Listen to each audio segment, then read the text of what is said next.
Welcome to my channel Tripura study and job everyday.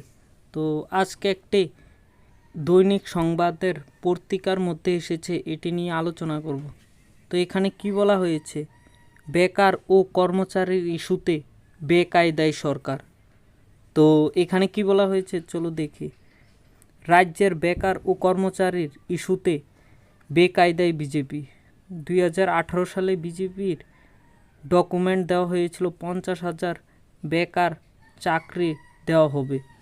তো এই 50,000 চাকরির প্রতিশ্রুতি তো পূরণ করতে পারেনি।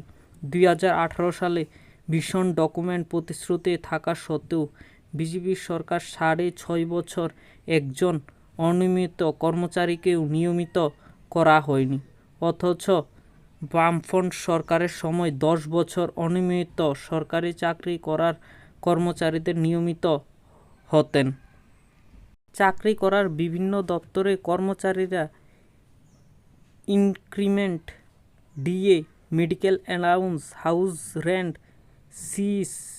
সিএ পেতেন। বছর বছর বেতনও বাড়ানো হতো। বিজেপি সরকারের আমলে কার্যত তাও বন্ধ। আন্দোলন ও চাপ সৃষ্টি হলেই নামমাত্রই বেতন বাড়ানো হচ্ছে, তাও প্রতি বছর নয়, 3-4 বছর পর একবার। তো বেতন বাড়িয়ে দেওয়ার তো বিজেপি সরকারের কোনো নামগন্ধই নেই। 2018 সালে ভীষণ ডকুমেন্টে রাজ্য সরকার সকল শ্রেণীর অনিয়মিত কর্মচারীদের নিয়মিত করার প্রতিশ্রুতির সঙ্গে সকল কর্মচারী কেন্দ্রীয় সরকারের সপ্তম কমিশন, পে কমিশন কার্যকারী করার প্রতিশ্রুতি ছিল। বাস্তবে বিজেপি সরকার সে পথে হাঁটেনি। তো বিজেপি ক্ষমতায় আসার পর কেন্দ্রীয় সরকারের সপ্তম বেতন কমিশন সরাসরি কার্যকর না করে ভার্মা কমিটি গঠন করেন।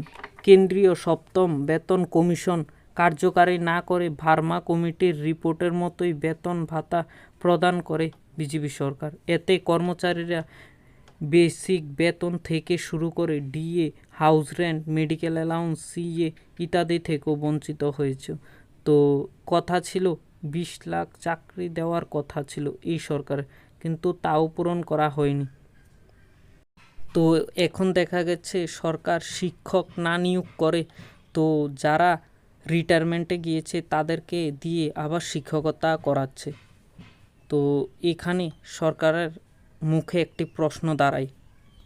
তো আমরা দেখেছি যে কোনো গভর্নমেন্টই হোক, এটা বিজেপি হোক, সিপিআইএম হোক, ত্রিপুরা মথা হোক, আইপিএফটি হোক, সকলের আমলেই বেকার একটা বড় প্রশ্ন। তো দেখার বিষয় এগুলো চাকরি কবে দেয় সরকার। তো আমি ভাই বোনদের এটাই বলবো, তোমাদের চাকরি হবেই, তোমরা নিশ্চিন্তে থাকো।